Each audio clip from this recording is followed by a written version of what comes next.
me and, doing all kind of little things. So I tried to teach him how to do that move where what it is you step forward, you either see the hole is closed or there's a lineman in front of you. And then what you do is you hop backwards and then you hop to the side and then you go another direction.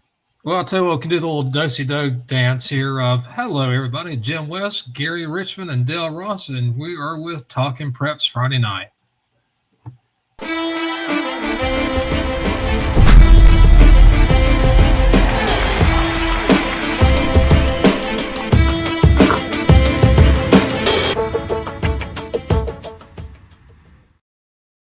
Okay, 112 games in the North Carolina High School Athletic Association was played tonight, and I believe we have the scores for all of them. Plus, we got some independent scores that we'll go through. I guess we can start with the lower classes. East Columbus, North Stokes. It's hard to believe one of those teams will be in the Elite Eight, but they are. East Columbus wins 32-21. Dale, Robbinsville, just on the roll here. Yeah. And that South Davison, I think South Davison actually won that game. I think I saw the score was South Davison 27, Rosman 48, but our 8. We'll check on that. I think that's the case. That score might be inverse. Thomas Jefferson did beat Winston-Salem Prep 43-0. Nothing to look at here. That bottom part, I won't go through all their scores real quick, but Wilson Prep beats Southeast Halifax 64-40. Dale, I like Wilson Prep. Well, I liked them last year, and I like them more this year.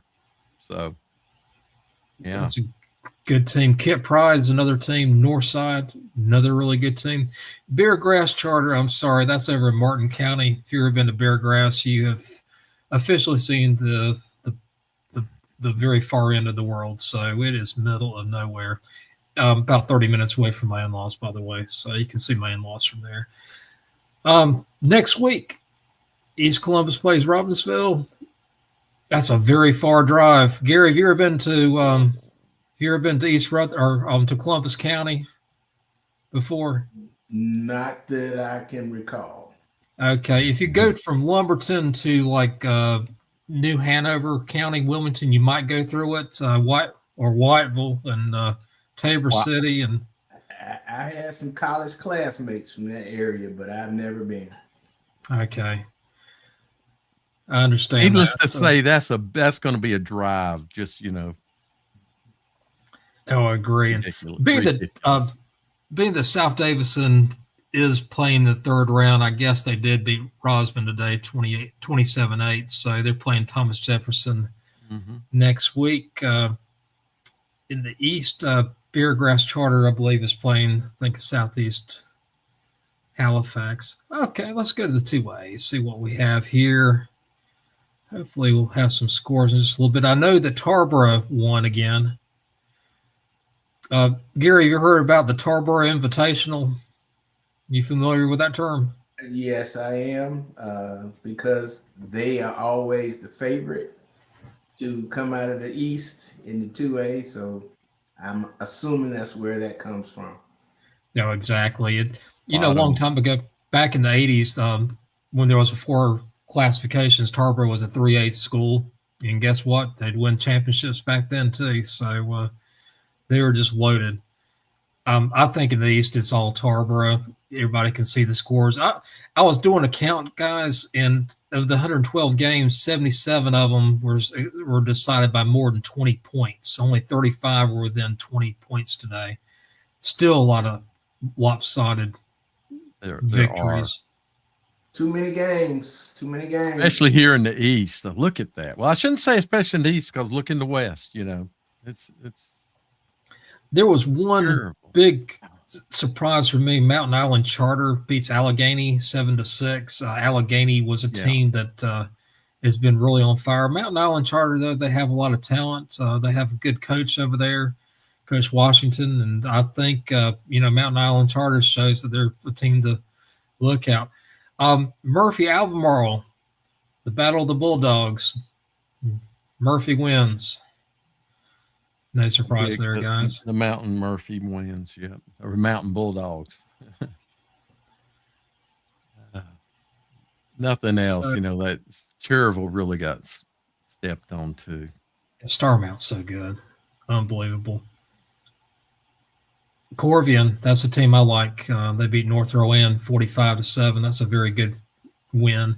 That community school of Davison beating Swain County 65-13. I was really surprised that was a running score game. I thought it was going to be fairly competitive. That was an 8-9, and Swain County's no pushover. Mm-hmm. Unfortunately, Jim, tiers of teams, and we'll talk about that later because when we get to the bigger classifications, tiers of teams. Tell you what, there's some great matchups in the West next week. Murphy Community School of Davison, that's going to be a great game. Corvian and East Oaks, another good one. The only game I see that's would be lopsided is the South Stanley at Starmount. So I think Starmount will win that game pretty easily. Mm-hmm. No offense to the Rebel Bulls in my home county.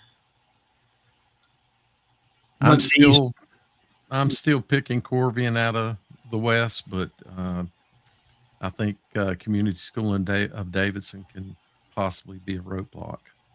No, I agree. Murphy, Starmount. I mean, there's a lot of good teams in the West. And, the West is always, it seems like every classification is deeper. East always has one or two really good teams, but the West just got a really much more deep, So I tell you what, let's go on to the 3As, see if we've got anything out here. Again, a lot of lopsided scores. I knew that was going to be a good game. Lincolnton, Hendersonville. I knew that was going to be a good game, and it turns out it was. Yeah, that was a really good one. That was about what the score I thought was going to be, too. Both those teams have good defenses, and both of them can light up the scoreboard. Man, I am so disappointed with the score right underneath that. Oh, yeah. Not that I expected them to win, but, obviously I did not expect them to win, but come on. Hey, you're North Stanley. Look at there. Yeah, we're going to be in the third round. How about that?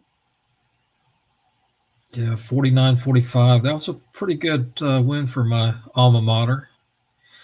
Shelby, East Rutherford, that was, to me, was a game that could really help decide how the 3A West goes. Both of those teams, to me, were like legitimate, at least semi-round teams, and they had to play in the second round.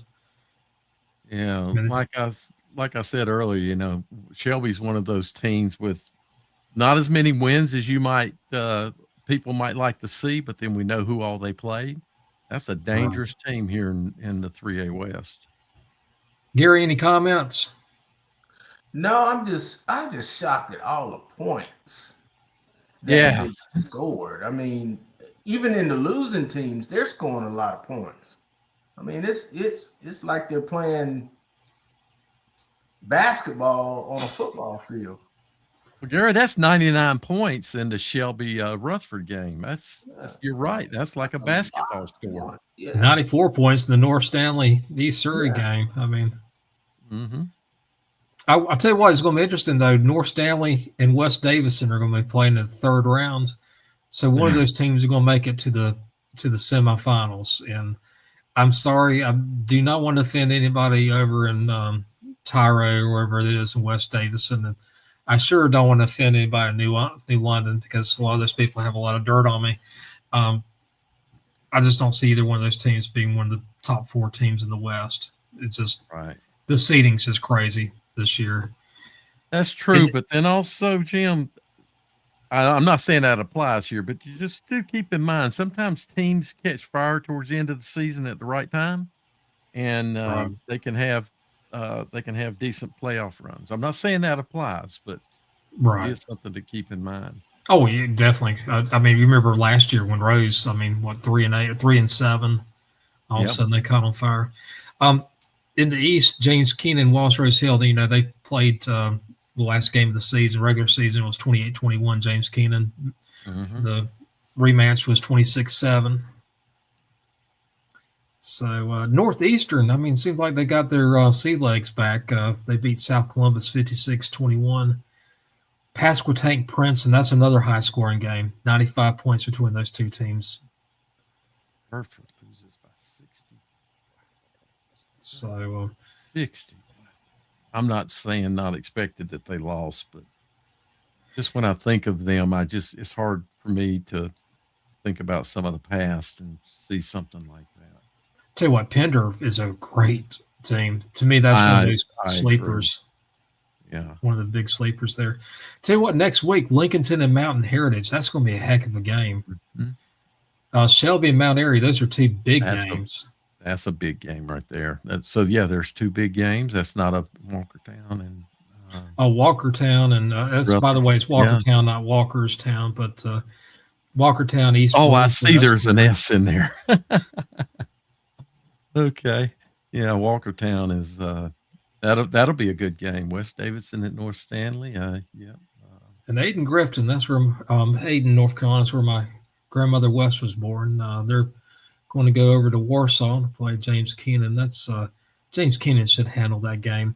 Tell you what, Martin County is a team that I would look after. That's back in that's where Gaylord Perry and Jim Perry and the Perry brothers were from. Mm-hmm. Martin County is a good school. Okay, tell you what, we'll go over to the 4A, see what we got here. I think it's okay, no surprise. I got to tell you, that Stuart Kramer Bandy's game, that's the one that I thought was going to be good. That surprised me. Well, but I did not think Stuart Kramer would win that game, though. I picked Bandy's, personally in my mind, I had Bandy's winning that. But Gary, let me ask you this as a former coach. When you win the game 60-49 and you're playing a pretty decent team, how do you feel after allowing 49 points but scoring 60? Well, I'm sitting there thinking, how can they score that many points? And you have to be scoring on special teams. You have to score defensive touchdowns. Uh-huh. And I think I'm sitting here trying, all of these classifications with these high scores, I'm saying to myself, how are they scoring so many points? And all these teams are supposed to be, playoff level. And I'm thinking it has to do with matchups, in that they are playing a style that the opponent is totally unfamiliar with. And when you say, for example, if you're playing a single wing team or wing T team, and I mean you have a scout team in practice, and you draw up plays and you show the scout team the card and you say you run this, but of course, that's the first time they've ever seen it. They don't really know how to run it. They're just kind of imitating it as best they can. And then when you see it in a game, and there's so many nuances and adjustments that coaches can make based on how the opponent is defending them, as to the blocking angles and that type of thing, that the defenses seem like they're just totally confused. And with scores like that, you got to have a lot of quick drives. You got to have 2-3 play drives, big plays, kickoff. The other team is scoring in 3 or 4 plays. They kick off. The other team is scoring in 1 or 2 plays. It's got to be a ton of possessions to have that many points in these games. And I think a lot of it has to do with style of play. Right. Totally get that. It's all about that. Tell you what we'll do. We'll go on to look a little bit more on the East. Or actually, we'll go to 5A real quick. Gosh, look at that Crest Concord game, 69-6. East Lincoln, wow. J.M. Robinson, wow. I thought Wes Henderson might put up more. I picked East Lincoln, but I thought Wes Henderson might have a little bit more. Look at that Franklin Forest Hills. Wow. Yeah, that I thought Franklin would win that game. I did too. I did. But 14, a little bit 13. surprised though by the score. I thought it'd be a little bit more scoring for both teams. We're just talking about how we saw so many high scoring games. Also, when we see a 14-13, we're kind of shocked. Yeah. That goes back to like the 70s when that was about the average score in a football game was like 14. That was or something. Listen, when you got up into the teens, you rarely saw scores into 20s when I played. That was, Gary too.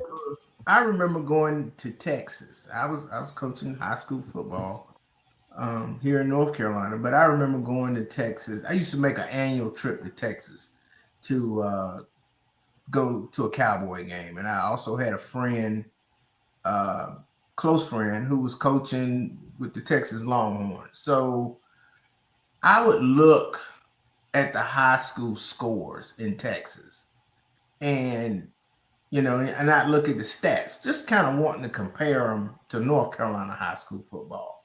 And so these were scores out of Dallas and scores out of Austin, and the score would be like 49-3, and you would look at the statistics, and the team that scored 3 only threw the ball 2 times.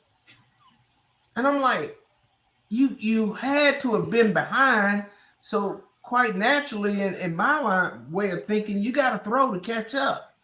All right. And they just wouldn't change. They just kept running, wishbone or veer or whatever running offense they ran, and they tried to come back that way. And so a lot of these scores remind me of things I saw in the 90s, because the forward pass was kind of foreign to schools in Texas, in the mid 90s, late 90s. They didn't start throwing until the 2000s. And this is how their scores used to look on Friday night in Texas, and you look at statistics, and nobody was throwing the ball. Everybody was running. Look at those third round games next week. East Lincoln at Crest. Dale, that's a good game to go to right there. Monroe at South Point. So I think South Point will win that game. In the East, Havelock at Croatan. That's going to be a good game. And that last game, that Southern Nash at Hunt, that's going to be a good game too. I mean, there's a lot of good third round matches. I think this is where we're going to stop seeing these blowouts, or at least not as many blowouts as we have in the first 2 rounds. I picked Eastern Alamance to win tonight. I think Eastern's probably a year away. Coach Kirby came back. He was a longtime coach at Eastern Alamance, and he retired only to come back, and he was the coach this year. If he comes back this coming year, I think you'll see some more improvement from Eastern Alamance. Well, I think out of this, where we change the page, that Franklin Hickory could be an interesting ball game too, man. I can see that. I think Hickory will win by a couple scores. Well, I think Hickory wins the game, but I think that could be interesting. East Lincoln and Chick Crest. Wow, that's 2 juggernauts right there. Oh, I agree. Rocky Mount at Northeast Guilford's going to be a good one. St. Paul's at Jacksonville Northside. All those games are going to be good. I don't think they're going to have a blowout in any of those. All right, let's go ahead and look at the 6As, and after that, we're going to kind of pivot a little bit. Tell you what, Ashbrook Statesville, that game kind of surprised me. I thought that was going to be not. I just didn't see that score being 22-14. Any thoughts, guys? I kind of initially thought it could be a good game because I was thinking about going to it last week when we did the OT show. That was one, but I thought Ashbrook would win that game by 2 scores, 2 to 3 scores, and thus really the only reason I changed. I'll say why I changed my game decision later, but I'm not shocked that the score is that close. Okay. Tell you what, Dudley Surprised, yes, not shocked. Catholic all over AC Reynolds. Dudley, that's a pretty That's a good program. surprise. Yeah, I thought that game was going to be. Actually, I thought Dudley was going to win, but I thought it was going to be a I'm talking about the really Catholic. close. Talking about the Catholic Reynolds. AC Reynolds, gotcha. Yeah. Freedom I all thought over that game would be Central. closer. Catholic and AC Reynolds. I agree with you. Sun Valley Olympic, we're going to talk about that game later on. There's something that happened that we'll discuss later on here. So Kings Mountain won, though. Yeah. Kings Mountain. I'm sorry. I'm not jumping back on the bandwagon. That's one of those teams that's like, okay, they're over with, and all of a sudden, gosh, they're still with us, Next week they're going to play at Northern Guilford. And that's a game I probably will attend. I'll probably go to that game next week. Oh, really? I've never seen Kings Mountain play before. Yeah, as you know, for a long time I was a Kings Mountain fan. So they always let me down. What about down there in the east? Look at Union Pines all over Lee County, 35-0. Yeah. Brian Till, he is my man. Just keeps winning. That Scotland County good. Terry Sanford's was a good game there. Earlier on in the season, I thought Terry Sanford might be the team to beat in the 6A East because they beat the 71st by a couple points the first, I think, second week of the season, and 71st still with us. They beat South Johnson 20-3. That 6A East is wide open. I do like. I really do like Union Pines. I know that they've never been to a regional championship even, but I can see them going to the state championship this year. Northern Nash is another team that's really good. Scotland, that's a big name, good coaching. So next week, Catholic at Watauga. Gary, have you been to a game at Watauga before? No, I haven't. I haven't either. I don't like cold weather. I passed by it a couple of weeks ago when I was up at Appalachian State's homecoming, and I watched the game between Mallet Creek and Watauga last season when they had all those penalties. But I've never attended a game at Watauga. Chris and I went up to watch West Charlotte play Watauga in 2006. That's my only time I've been to Watauga. And, of course, I picked an extremely cold night to go. Yeah. The only time I'd see Watauga play in the mountains, if all of a sudden it was like they were playing games in July. I don't like cold weather. So there's going to be some pretty good matchups next week, though. Dudley at Ashbrook. I'd like to see what Dudley can do. Dudley seems like they've gotten stronger as the season progressed. Yeah, I'm still behind Ashbrook, but maybe not as much. Power rankings, Sun Valley's the number one team in 6A, and sure showed it tonight. And I like Sun Valley too. I think Sun Valley and Ashbrook are going to match up again, or they're going to hit each other. Yeah, they actually would play in the final week of the season, or not final week of the season. They'll play in the regional finals. My fault. Getting tired here, Jim. So we all definitely got some good games in the West and the East. Tell you what, we're going to switch around a little bit. We're going to look at the private schools next. That Charlotte Christian Raven Gap, I was surprised. I thought Raven Gap was going to win that game for some reason. That's a shocker to me. I don't think it's a shocker. Maybe a little surprise, but I said this last week, Jim. Yeah. A Christian's a good football team, and they've already proven they can play with Raven Gap. Now, their matchup next week's not going to be too good for them, but look at that score. 55-48. 103 points. God, that's a lot of points. Yeah. Defense is just texted in their place. There's literally no D in either one of those schools' names, so that's probably the problem right there. There isn't. If this wasn't a football show, I would swear That was a we were basketball looking score. at basketball scores tonight. Exactly. I agree with you. So Asheville School beats Trinity 31-14. High Point Christian beats Harold's Christian 56-0. I know High Point Christian has a good team. From what I gathered, I think Providence Day and High Point Christian might be looking at state championships in the NCISAA. I would say they are inside favorites. Yeah, I can't remember Jimmy the Creek, what Jimmy the Creek would say about this. Yeah. These are easy games to pick, I think. Yeah, exactly. Especially that first one. So I wonder what we got next coming up here. We got 7A.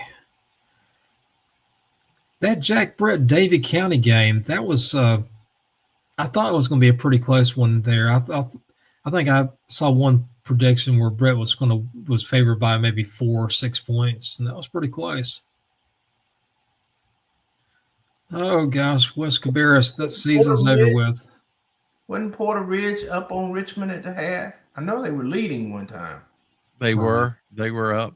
In fact, somebody tweeted, it might have been Observer Preps again. Upset alert.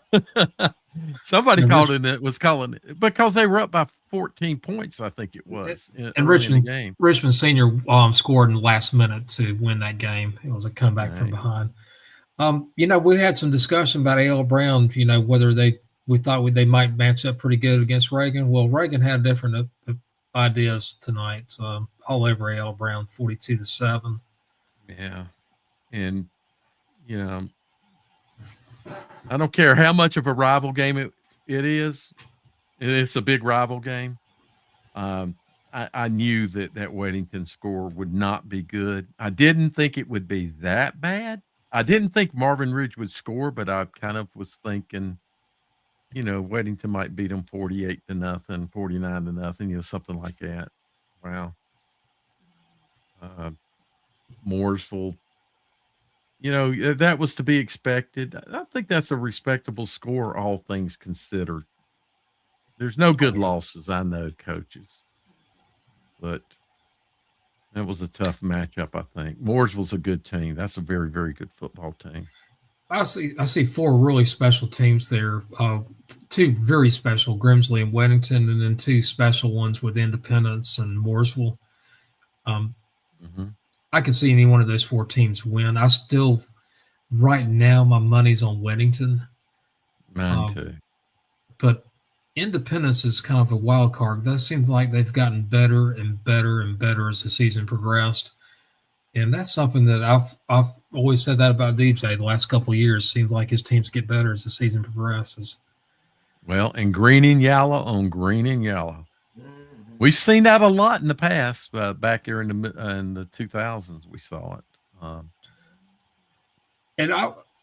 Today I saw in the East, I saw Hillside play Ashley, and I saw Hillside play earlier on the season against E.E. Smith. And this Hillside team looks bigger. So help me, they look like they've gained maybe 12 to 15 pounds on the line per person. They look taller. They are faster.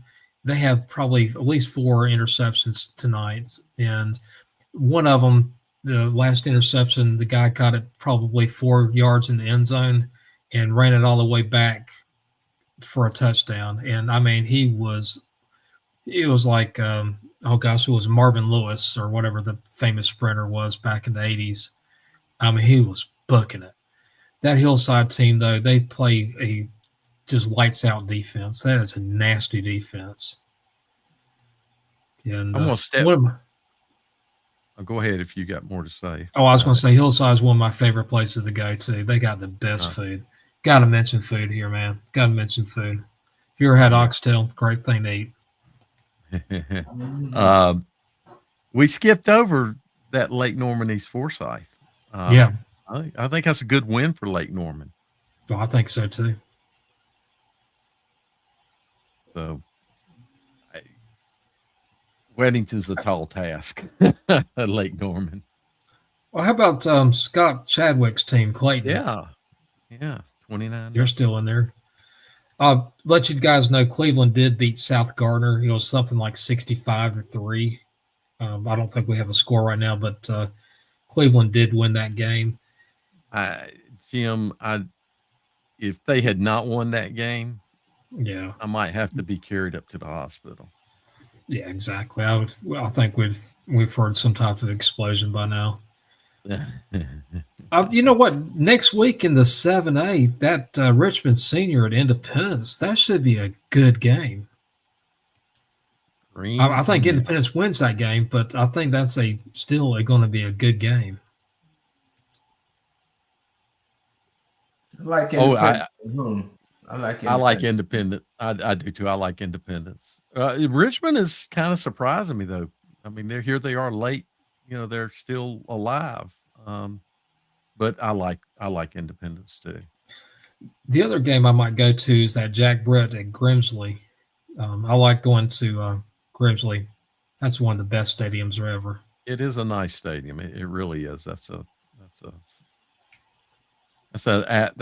electric atmosphere too. They have great fan support. You know, a team in the East that I have not really talked about the whole season is Cape Fear. Here they are 10-1. They're going to play at Gardner. I think Gardner's going to win that game. They play in a very tough conference with Clayton, Cleveland, and Southeast Raleigh. That's just a loaded conference. And then after you get done with that, you have South Gardner and Fuquay.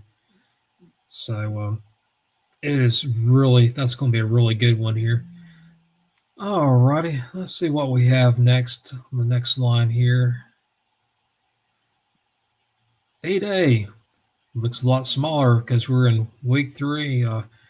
Oh gosh, look at those blowouts in the West. Huff, Fowler Palisades, Myers Park over Chambers. Three blowouts into one game, and I'm not surprised that there were 3 blowouts, and I'm not surprised because I said the best game would be that West Forsyth Mallard Creek game. You called it on Sunday.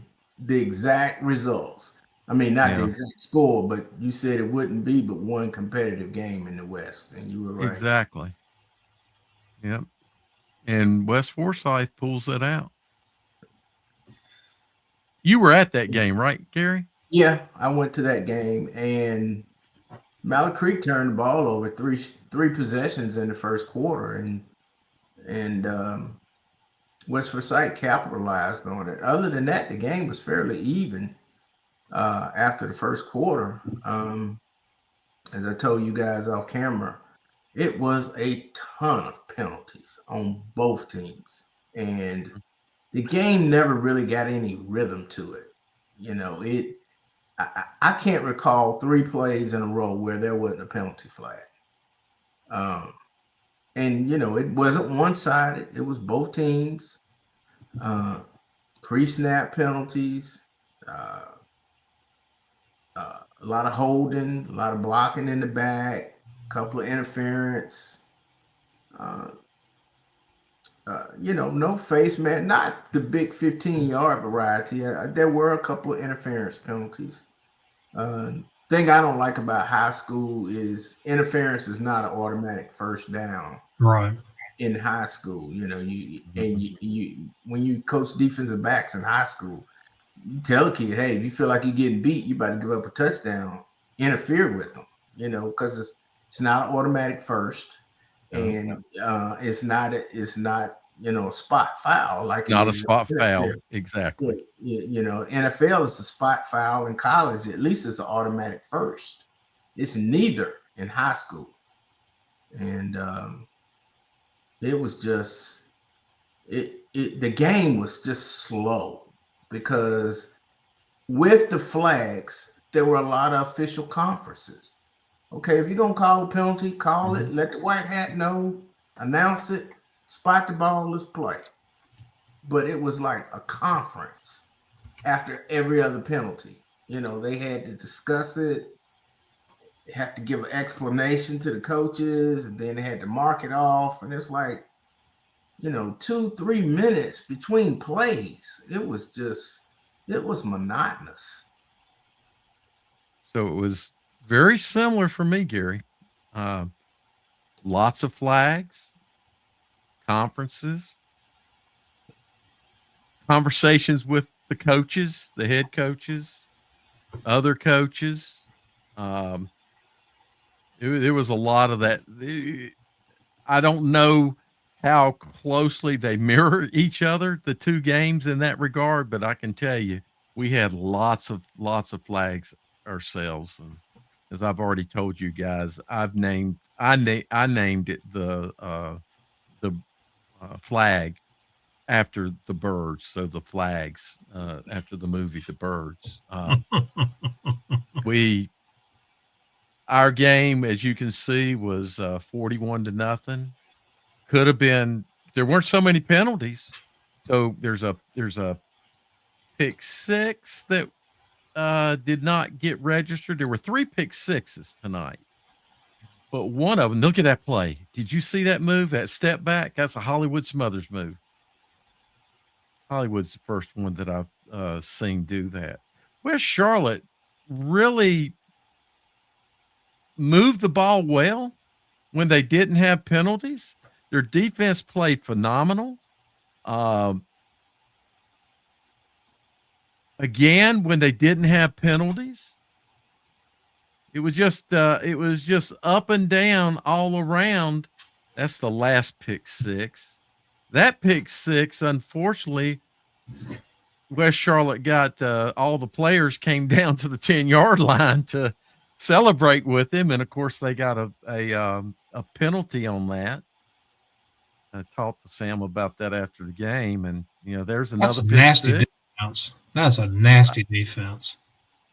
I'm gonna tell you, this is a good defensive team.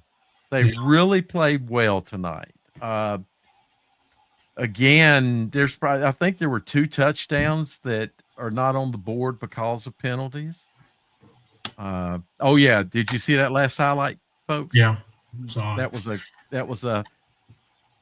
a kicked point after.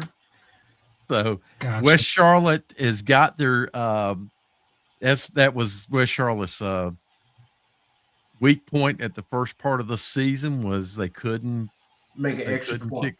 They couldn't make extra points. Now they can. The kid kicks good, and you know what else? Their kickoff kicker, he puts the ball pretty deep. Now he's not an out of the end zone or into the end zone kicker. At least he wasn't doing that tonight, but he's a good kicker. He puts the ball back to where Providence was starting at if there were no penalties involved, and there were some. I saw there was what was it, 4th and 45, something like that tonight. I mean, that's just a reference of A, how many penalties, and B, how well West Charlotte's defense played. But for the most part, Providence had to start around their 20 off of every kickoff. Let me ask you something, Dale. These officiating crews they're not all-star crews, are they? Are they crews that work together every Friday night? The same. So the way the crews work, and just another note, last week at Olympic, I told you guys we had officials running the chains. So what happened last week, and it happened this week, is that the guy that runs the officiating crew, and I'm sorry, he said he watches our show. I'm sorry, I forgot your name again. He's the head of the officiating. He said that they offered officials to all the schools last week if they needed any help to run chains. And so West Charlotte had them tonight. So they had on the chain crew real officials. This is Gary, this is the last week that we will have local officials. So in other words, when everybody around the state this week, the officiating crew came from the home team's normal association of crews. Next week, they will come from out of region. So people may drive 2 to 3 hours to officiate a game. I do think that, or I do know that officials are graded. And I know from the past of talking to the guy who ran the association here in Charlotte. I talked to Rodney about this, and he said that they always tried to place together the best crews, and maybe people who had worked together as well, so they can communicate with each other. But they try to put together the best crews for the most important games. So that would be like during the regular season.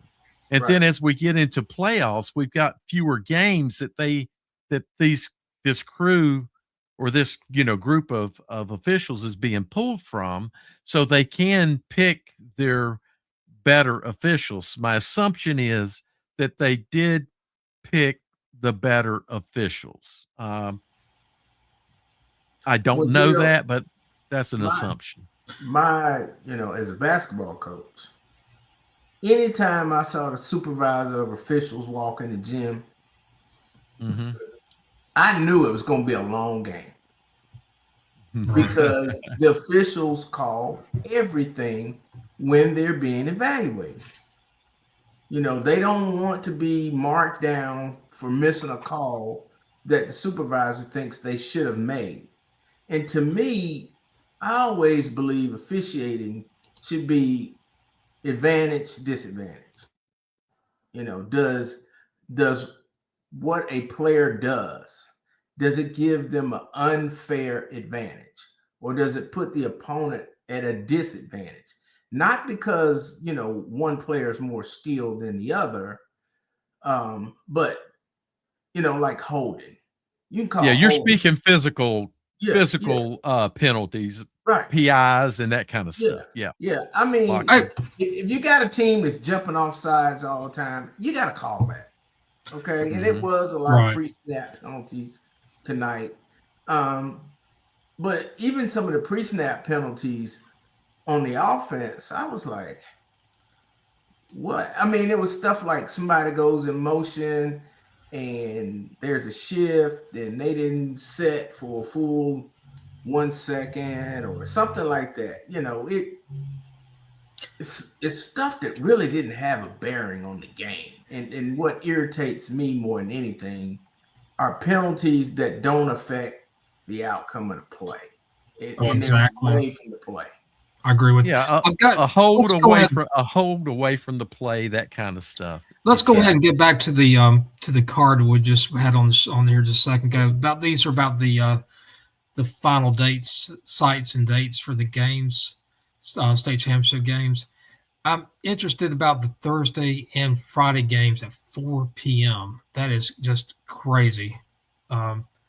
Usually it's nothing but 8 o'clock games on Friday nights. We never had Thursday night championship games, at least since I've been around. And I've never seen a 4 o'clock game on Friday. It's always been 8 o'clock. Let me tell you something.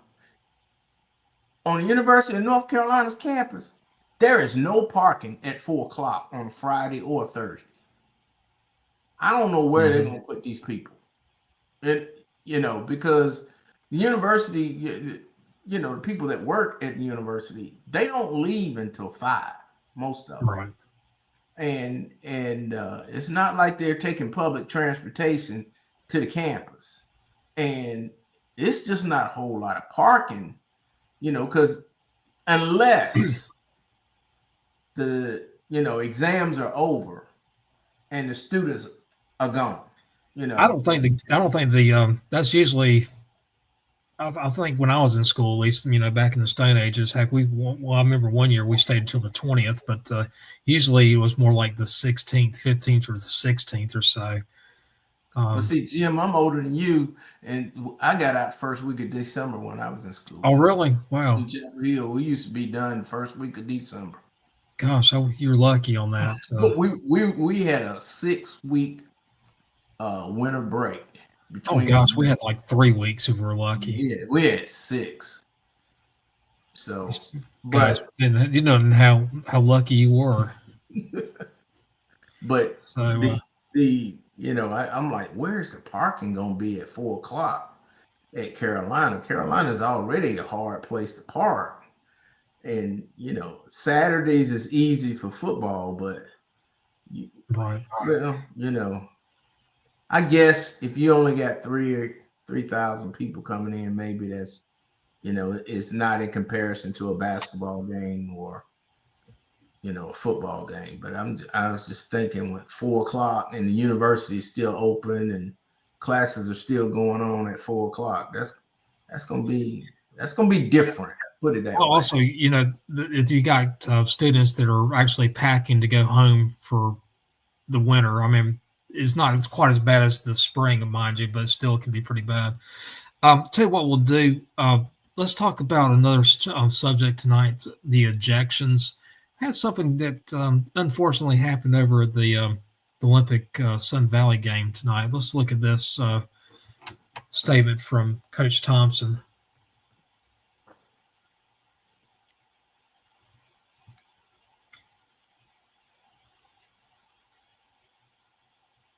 Emotions are hard to control. It's hard for young people. That he had to explain to him what happened, so the incident, I mean the quote, will have meaning as to why he said it.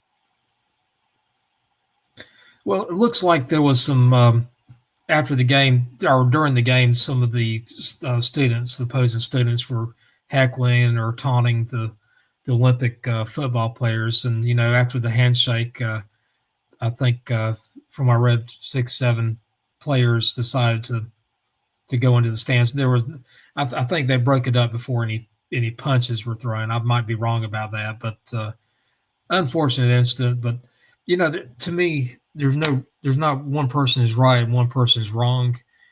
First thing, you got to have good sportsmanship, and I don't care if it's the football players, it's also the people in the stands. Sometimes when you run your mouth off, there are consequences about it, and it makes a lot of people look bad. Well, in this situation, Jim, I think without question, the players were wrong. I don't put this. Fans always do this kind of stuff. Yeah, and it's not. I mean, Gary's going to tell us about an adult in a minute.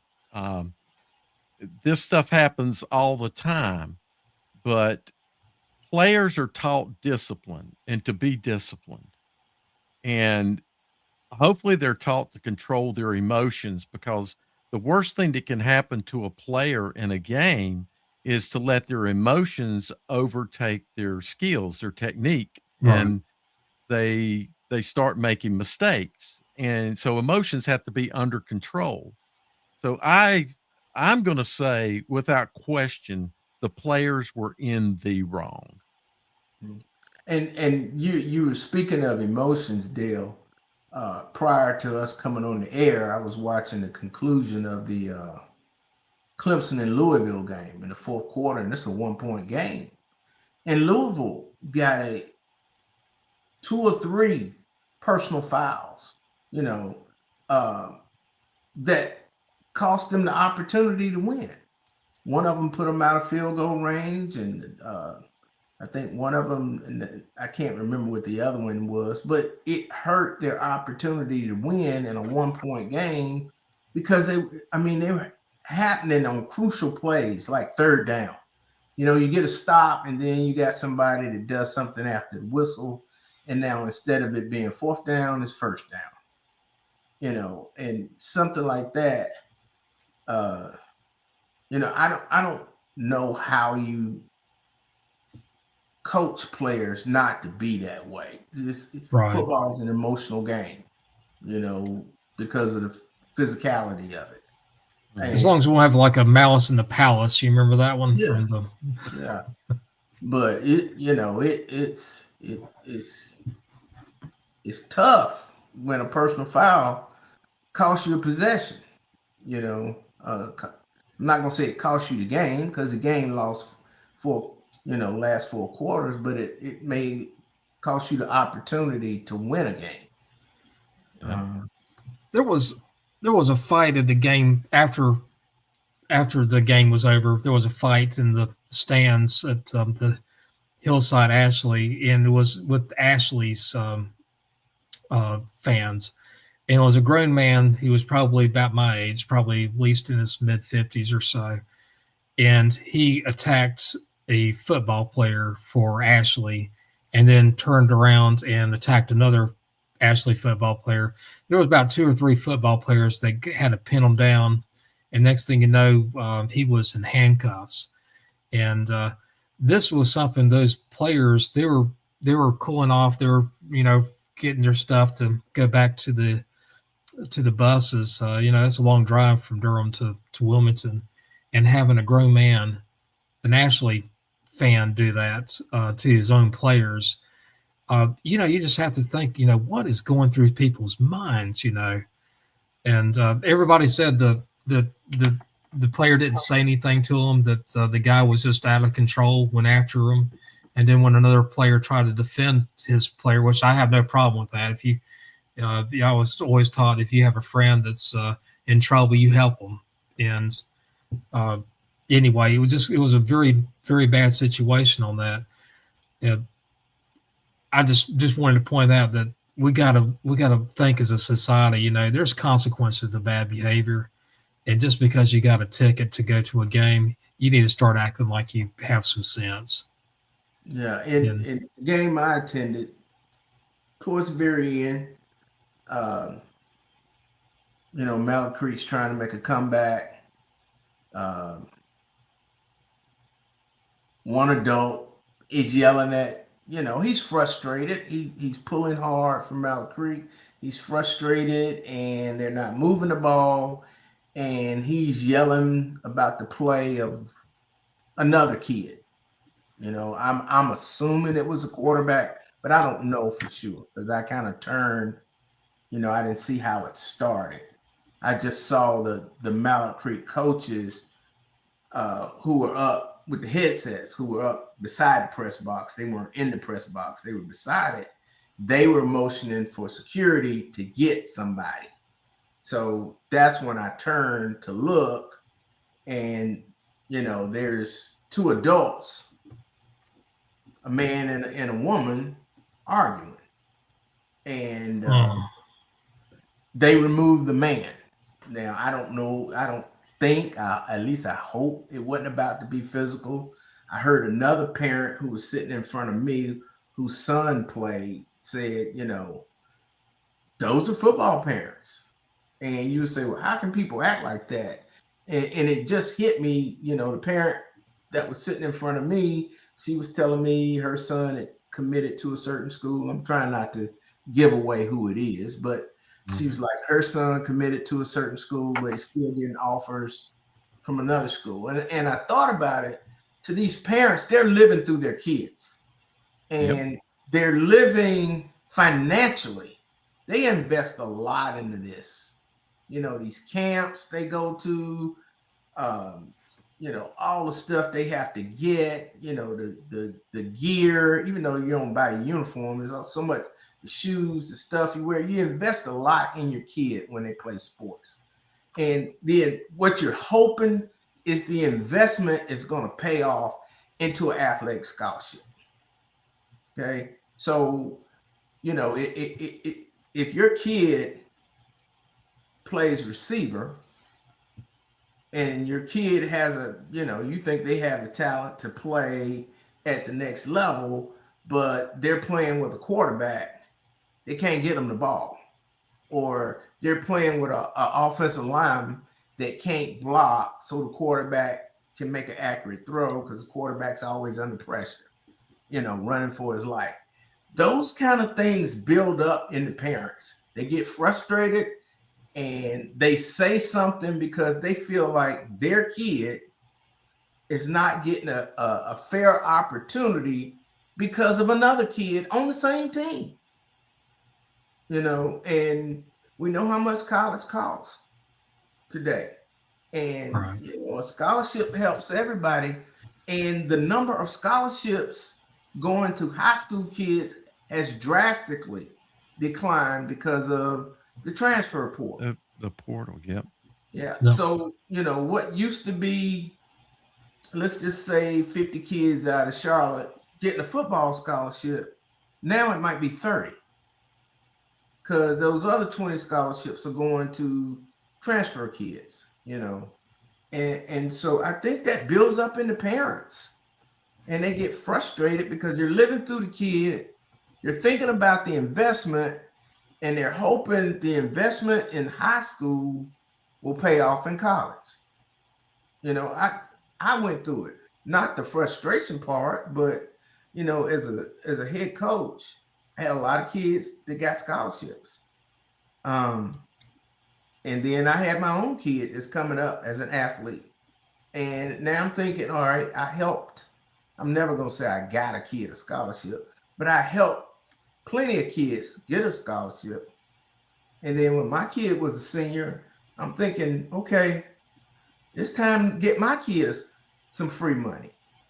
And, I even stepped down as a football coach so I could devote 100% of my time, because my daughter was a basketball player, to helping her get a basketball scholarship, which she did. But this is before the transfer portal, so I know this is exacerbated now that there are not as many scholarships and college is more expensive, and the federal government has cut, so much education funding, and it's just, it boils over when parents think their kid is not getting a fair opportunity. And that's where the frustration comes.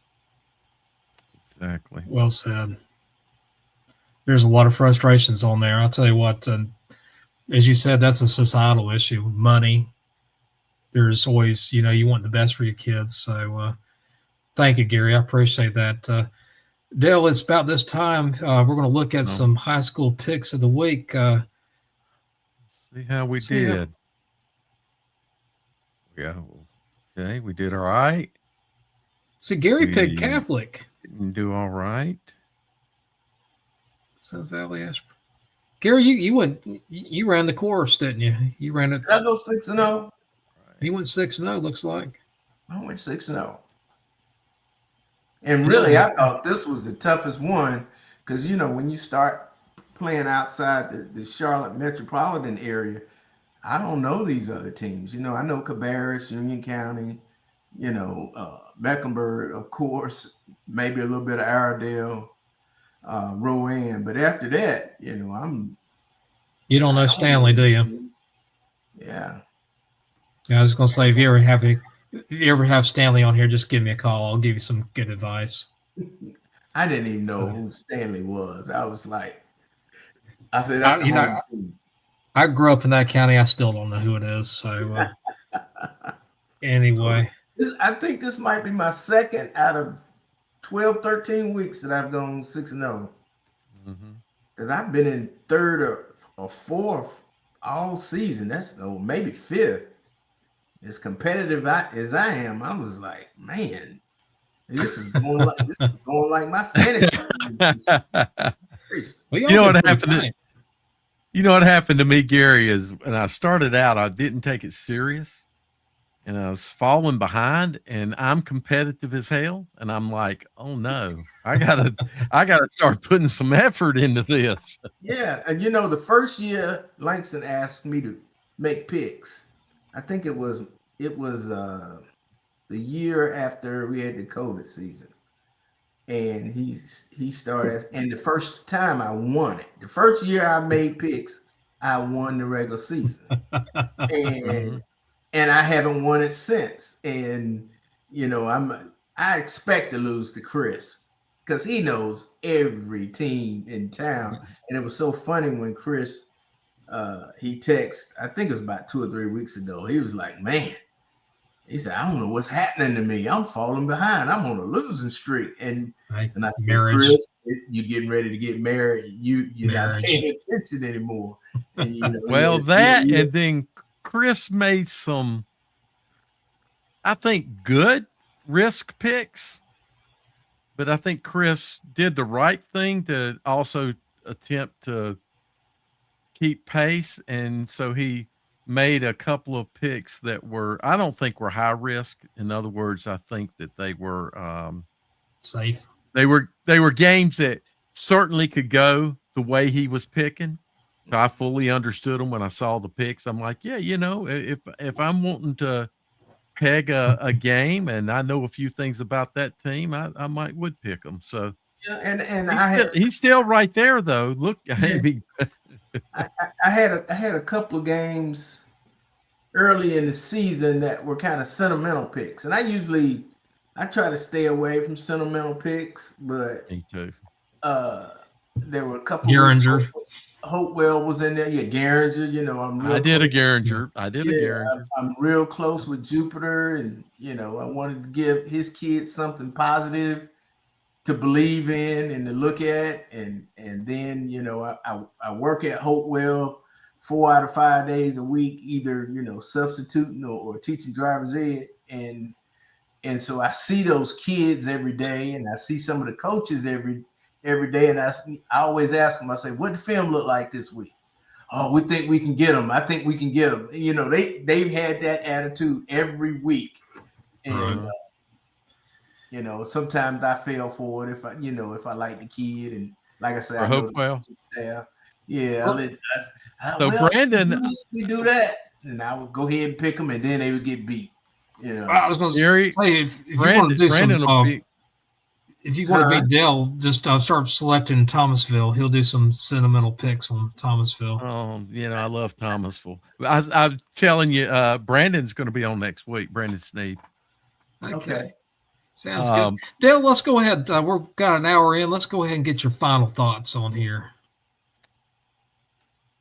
I don't even know where to start with this. That's dangerous. Really, my thoughts on it. I do not want to do another about having limited games. Really, what changed what I was thinking about, I would talk about tonight, is seeing the statement from Coach Thompson about what happened with the Olympic players and them going over the fence to go to the student section.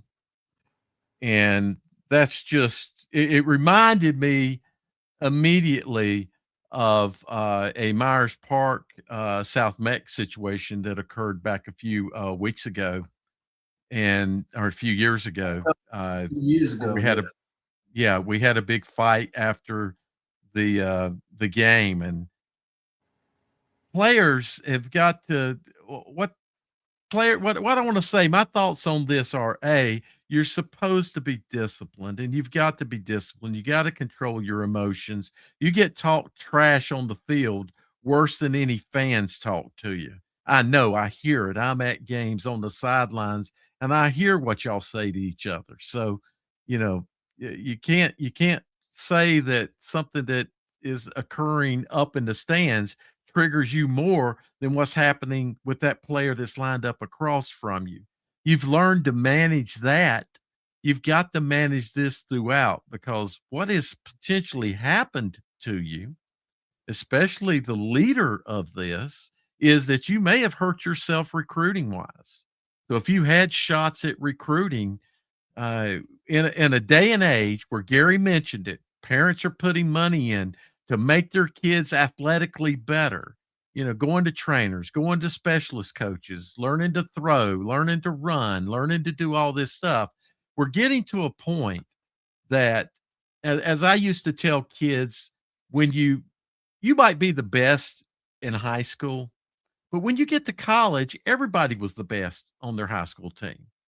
It may have been the best in their city. So you start leveling out. And then when you get to the NFL, everybody's good. Now we see NFL players that are greatly better than others, but the difference is real small.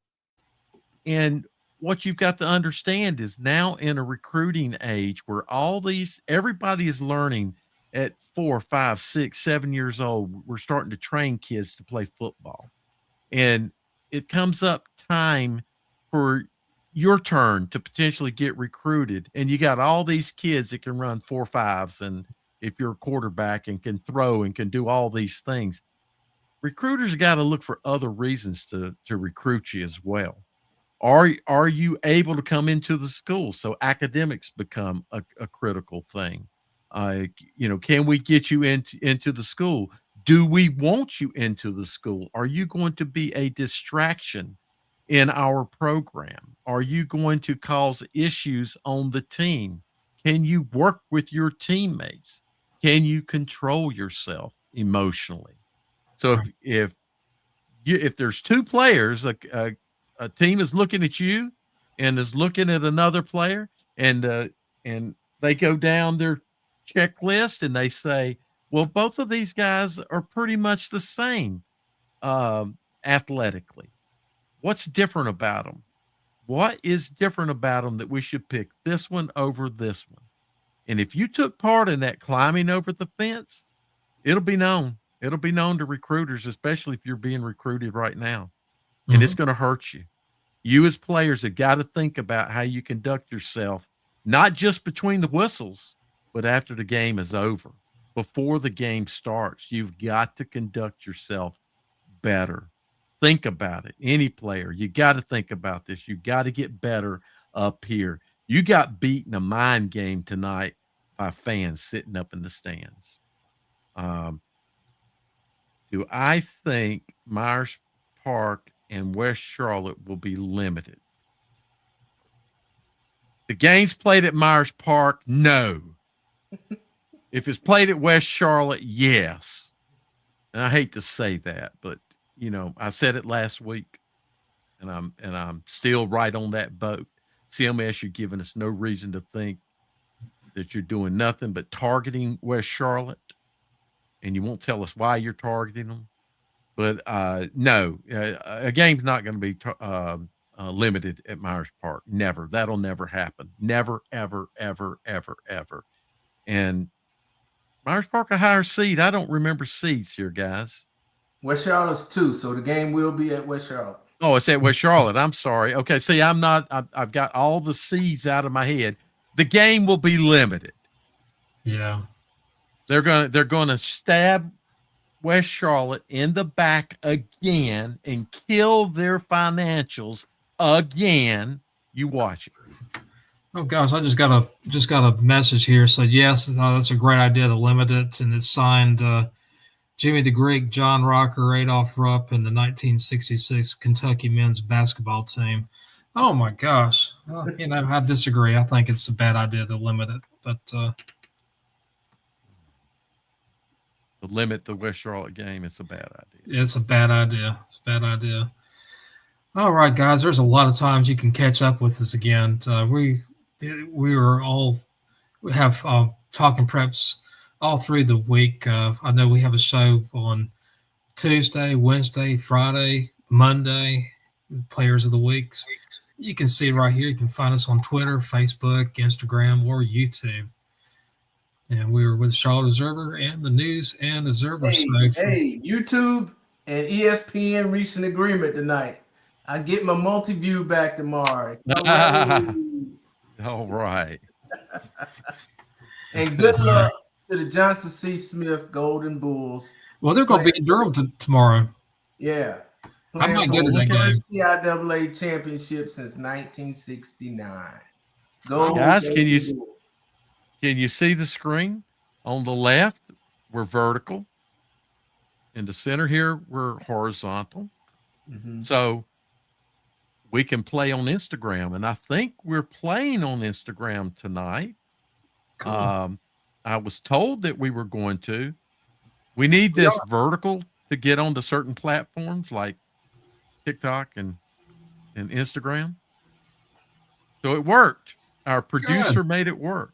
All right.